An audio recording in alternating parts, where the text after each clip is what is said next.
Hey, what's up? This is Chosen, and this video is going to be a champion guide for Stag Knight, so let's get into it.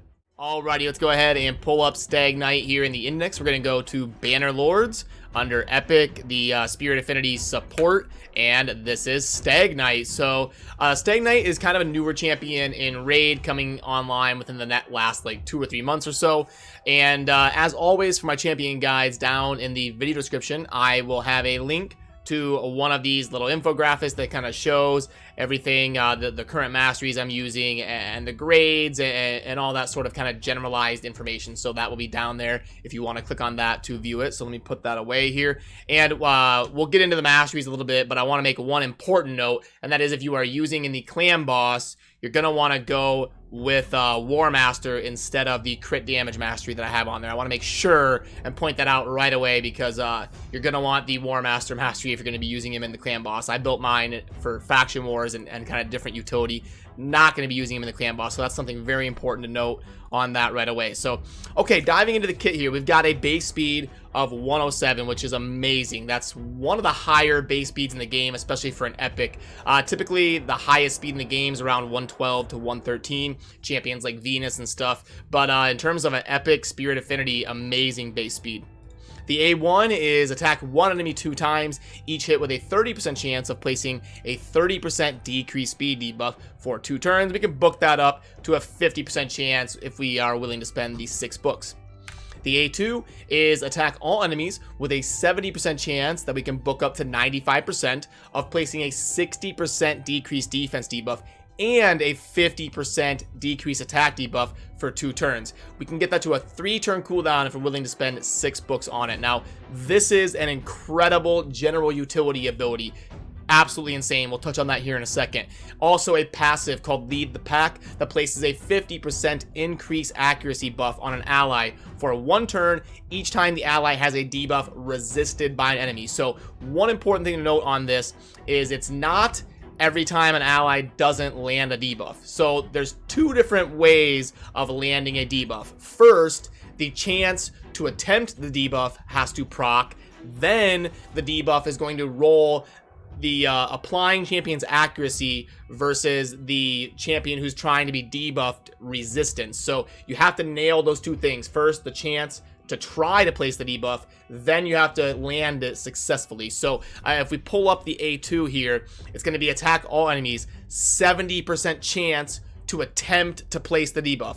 So that 70% has to hit, and then after that, if it gets resisted by the enemy's resistance, that's when we proc this passive of increasing a 50% accuracy buff if they get something resisted. So that's kind of hard to explain perfectly. I hope I did an alright job. If you have a question, drop it down in the comments, and I'm sure somebody will be able to type it better than me or something. But yeah, there's basically 2 different ways, both attempting to place it and then it getting resisted. This needs to be the second part of that. It needs to get resisted for that to affect. But yeah, this Huntmaster A2, one of the most amazing epic abilities in terms of general utility. So decreased defense and decreased attack are 2 vital roles to fill in the game. In faction wars, in dungeons, in the clan boss, very important. The decreased attack and the decreased defense are so generally useful in basically every single area of the game, from arena to clan boss and everything in between. So when we can get an AoE ability that places both of those critical roles and get it to a 3-turn cooldown, it's going to be an extremely good ability. And as an epic, just having that much utility really moves him up the tier list and makes him very useful. So Stag Knight is a very, very good epic. So let's back out now and pull up my Stag Knight here, and we'll kind of talk about the gear I'm using and all of that. All right. So under Epic, Stag Knight, boom, here we go. Okay, so I went with 4-piece lifesteal and 2-piece speed. So the fact that Stag Knight is a debuffer and lots of his utility comes from mainly this A2 and successfully landing debuffs. We want him to go first in our turn rotation, or at least towards the beginning before our damage dealers, because we want to decrease the enemy's defense before our damage dealers come from behind Stag Knight and wipe them out with the decreased defense. So He needs really good speed, which is why you'll see I went the 4-piece life and 2-piece speed, just to make sure he's up over 200, 210, going first in my rotation in Faction Wars to keep those debuffs up.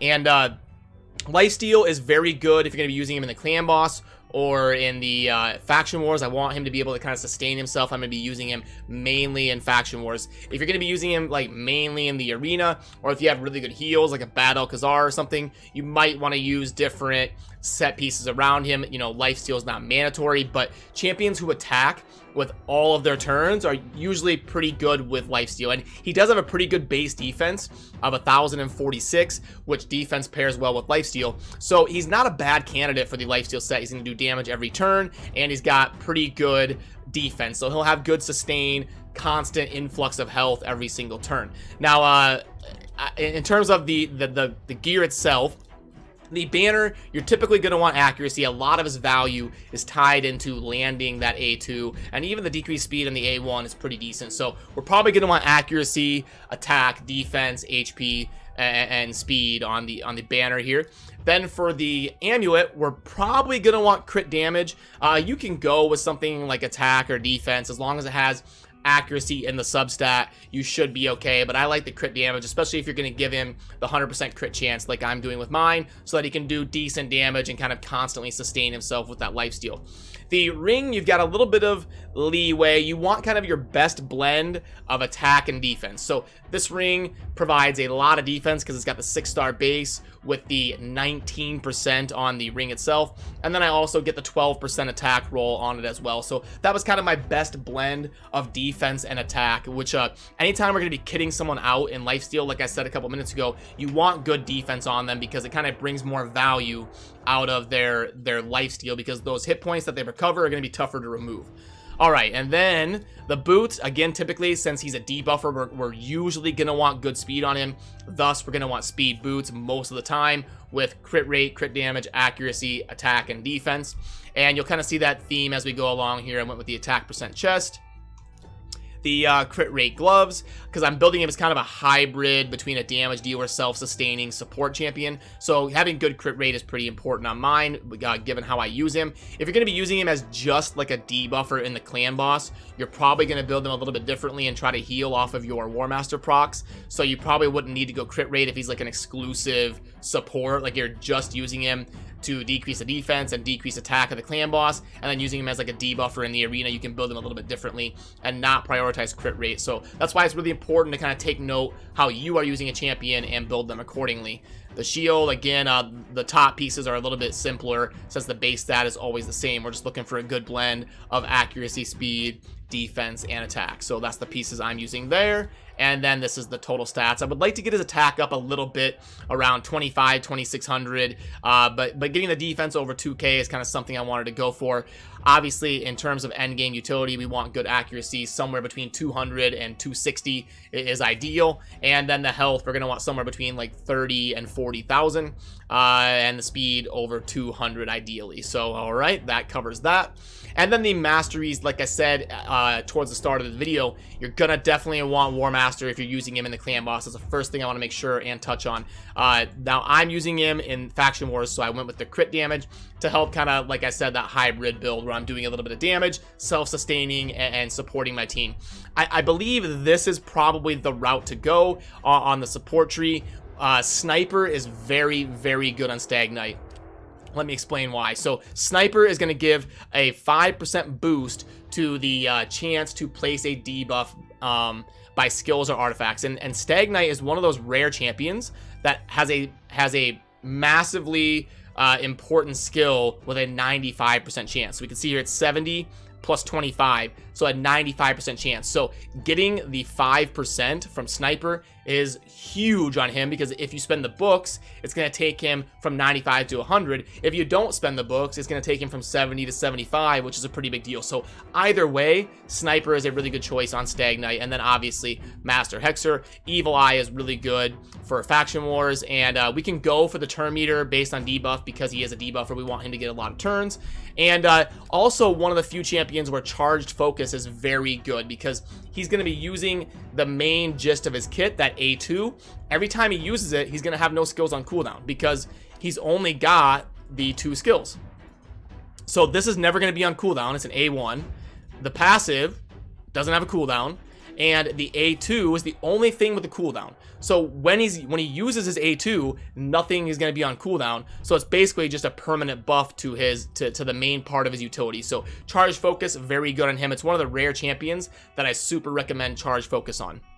So now let's go over the booking process, because Stag Knight is somebody I'm really going to use a lot in Faction Wars, so he's probably worth booking, and I'm going to go ahead and show you that live. I've had horrible luck using books and videos, but typically for the booking process, the main thing we want to do is get this cooldown on the A2. So gonna be, you know, hoping that we just go straight for this and get the 6 books and be done. So I'll start with 6 and kind of see how it lands. Not bad. Okay, so we got a lot on the A1 and a couple on the A2. So 1, 2, 3, 4 is what we need here. Hey, did we hit it? No, I don't think so. I don't think quite. Yep, we didn't. So now we're gonna go one at a time. And yeah, it went as bad as it could have possibly went. So yeah, this is kind of par for the course in my videos. I get absolutely hosed on this every time I do it in a video, which is kind of funny. But yeah, he's worth booking. So now we've got a maxed out Stag Knight, and the booking process, I would have liked to save a couple on this A1 and just get the cooldown here on the A2 is the more important part, but unfortunately that didn't go so well, so we ended up kind of maxing him out. But that's kind of the thought process when it comes to booking him. Now, in terms of where he's kind of best to be used, we'll pull up the map here. Amazing in Faction Wars. If you build him, he's definitely going to be in your Banner Lords team, I would assume, unless you have like all legendaries or something. But for 99% of you, you'll definitely use him in Faction Wars. He's very good.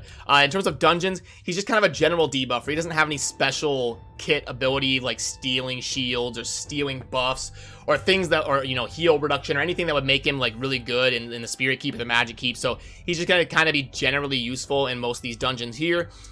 He does lower attacks, so he'll be pretty good in the Minotaur to help you sustain and kind of deal with the Minotaur. He'll be very good in the Golem. The Golem's a little bit more of like a sustained dungeon where getting to 100% win rate and kind of living through everything can be a little bit tough, and decreasing the attack of the Ice Golem is very important as well. So he'll be pretty good there. He'll be decent against the Spider for like early to mid game. Don't know about like the end game utility. The Spider's a weird dungeon, so he'll be kind of average in the Spider for the most part. Dragon will be a little bit tough because it's more of a speed running dungeon, and he will be affinity countered on level 20, so he could be a little bit weak in the Dragon. Definitely not one of his stronger dungeons. And then the Fire Knight, he does have the multi-hit A1 that hits twice. And he is strong against level 20 is Force, so he'll be pretty good as a Spirit Affinity dual hit A1. So not bad in the Fire Knight, not amazing, but he should be like usable there for a lot of teams. So all right, now let's take him for a spin in the arena. He's actually not a bad champion in the arena, because if you set up your team for like if you have him go before the bulk of your damage, so like I have this team here, Arbiter's gonna go first, boost everybody's turn meter, and then I'm gonna have my Stag Knight lower their defense and lower their attack, and then my Torment and Ray can kind of come from behind and clean up. So you'll kind of see what this looks like here. First the Arbiter goes, boosts my turn meter, and then we want Stag Knight. Remember, we want him to go before our damage dealers. We want him to go kind of early in the rotation. So he's gonna go, and boom, you can see the decreased defense and decreased attack landed on all 3 of these champions. It's going to be tough for him to place debuffs on magic champions like this Aethel here because of the weak hits and stuff, so you got to be careful about facing too many magic champions, but that was still super successful. And now you're going to see my Torment and Ray kind of come through, hit really hard, and clean up.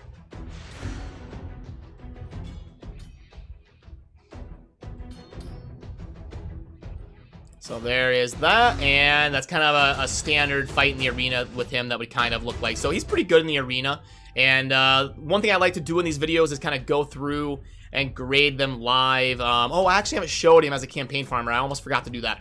It's really quick, takes like 30 seconds, and some people like to see that. So 12-3 is typically the stage you want to farm, and if we slot him in as a campaign farmer, the one annoying thing is he has the no Aura skill notification that I wish didn't show up for players that are like past level 10 on their account. Kind of silly that it notifies you if you're in the end game. Like, we know who we're using in the campaign and why, so kind of funny there. But you can kind of see him as a solo clearer here, and kind of what he's capable of built to the max capabilities. So not hitting too bad for 12-3 brutal. and able to be a 30-second farmer. Again, not amazing, not somebody you're going to use as like a primary XP farmer, but in terms of 3-starring levels, he can be pretty good for your progression because of all the general utility of his A2 and the A1 decreasing speed. So yeah, a 30-second farmer, that gets that out of the way. And now let's go ahead and pull up the abilities here and review. And the recommended artifacts, not bad. I would have liked the like 2-piece speed, 2-piece defense, and 2-piece attack or something, but I've seen where speed is definitely important on him, so it's good they're showing that to players. Arena offense, he's a pretty good debuffer with a decreased attack and decreased defense and good base speed, so I'll give him a 5. Sure, why not? Gosh, he's like a 4.5. He's pretty good against the clan boss, fulfilling the 2 roles of the good. Yeah, I'll give him a 5 as an epic. Okay, sure. Arena defense, Sure, okay. Gosh, it's tough because all of these are like 4.5. He's not like god tier, but he's very solid. So a little bit tough to kind of choose. Faction Wars, he's definitely a 5. He's one of the better Bannerlords for sure. Campaign 4. Dragon again 4. Spider, I'll give him a 3. Minotaur is a 5. He's pretty good there. Ice Golem, I'll give him a 5. And then for most of these, he does counter the affinity and he lowers defense. So yeah, actually he is very good against the Force Knight. Fire Knight change rating. Whoops, I read Force Knight instead of Fire Knight. 3. He's got the multi-hit A1, but again, it's not like a triple hitter or anything like super amazing. Void, he's gonna be fine in all these dungeons, but the main one he's gonna be really good in is the Force, because the Force keep, the boss has a lot of defense, and with him lowering the defense, that's a very strong ability, and he's Spirit, so he counters the affinity of the Force keep, so we'll go 5 there. And then Spirit keep, he's just kind of all right, and then he's affinity countered by magic, so he won't land a ton of those debuffs, so we're gonna have to give him a 2 there. And so that's accurate. The magic keep being his kind of worst area at the 4.2. So yeah, I agree with the ratings in game for the most part. Alrighty, so that kind of covers it, and hopefully this covered most of what you wanted to know about Stag Knight. He is an amazing epic, definitely worth 6-starring and investing in for a lot of you out there. He's going to be very good for Faction Wars, even if you're not using him in a lot of other areas in the game. Like if you're a super endgame player, he's still going to be very good in Faction Wars for you. So definitely one of the better epics in the game, and worth 6-starring and worth booking and all that. So also remember, down in the video description, I will have a link to this little infographic that you can kind of pull up and see everything. But remember my note on the Masteries. You're gonna want the War Master Mastery if you are gonna be using him in the clan boss. So switch that around, that one on the bottom tier, if you're gonna be using him there. So yeah, as always, thank you for watching. Have a good rest of your day. Peace.